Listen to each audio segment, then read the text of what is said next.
Hasmark Publishing International. And this evening, I'm here with author of Warrior of the Rainbow, Ray Buteau. Hi, Ray.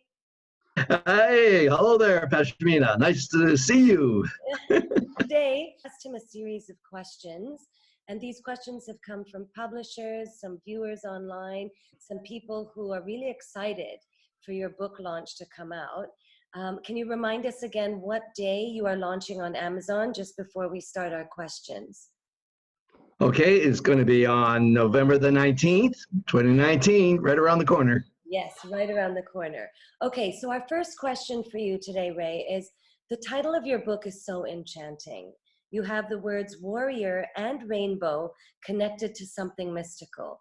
Can you please tell your viewers and your readers, how did you create the title of your book? Okay, it all began with when I was 23 and I'm in New York City and I see a rainbow flag for the first time, and then also that rainbow stuck. And then fast forward to 1994, and I'm a priest and I'm supposed to go to a powwow. On my way to the powwow, there's only an elder sitting beside a big bonfire, and I says, where is everybody? And he says it was canceled because of the weather. But he said, did you notice what was in the sky when you came here? And I said, no. And he says, a double rainbow. And I thought, interesting. And he says, I now know why I'm sitting here. I'm here to call you to say that you're being called to be a warrior of the rainbow. Thought it was interesting. We just sat with that for a while. And now fast forward to 2006, and I hear a quote about a warrior as being somebody who sees everything as a challenge. And I also see that I hear about the Aboriginal people saying the rainbow is about a transition. So for me, a warrior of the rainbow is about the challenges and the transitions that I went through in my own spiritual journey. Wow, that's wonderful. And how did you feel when you realized that the path you had taken was conflicting with who you are or who you were?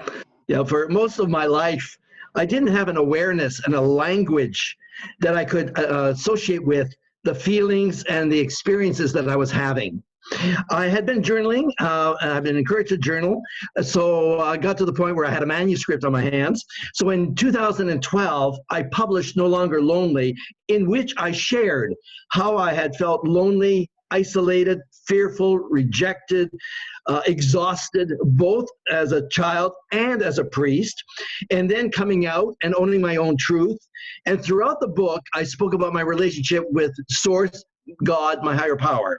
And then in 2015, I published Those in Power, and I shared my experience of having been emotionally abused as a child and as a priest. And then in 2019, I combined both books into Warrior of the Rainbow under the chapters of self-acceptance, respect, and gratitude, which proved to be both therapeutic and freeing. I've had the privilege of reading some parts of your book already, and some parts are so beautiful.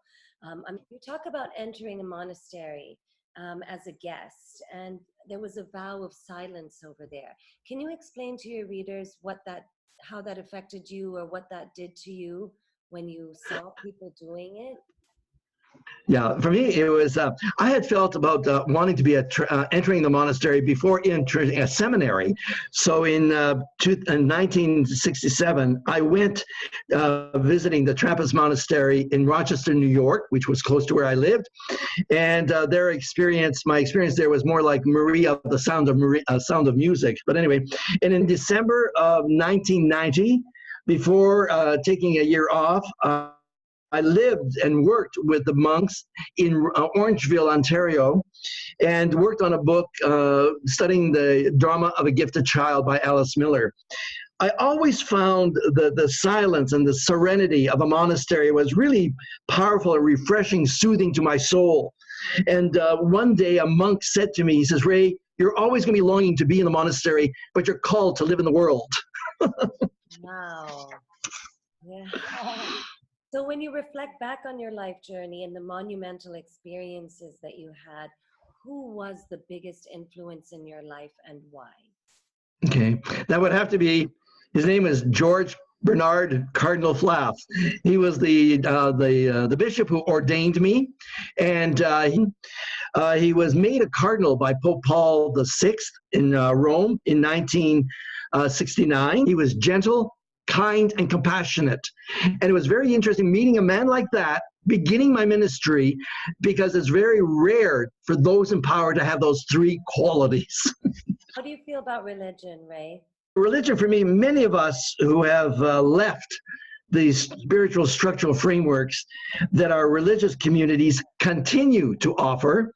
Our religious communities provided a sense of belonging, a sense of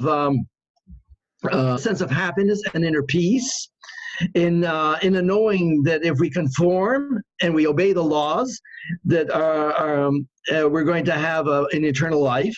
Now, many in the world religions have difficulty going beyond the notion that God created them male and female, and to find the language of gender neutral equality and inclusivity difficult to accept.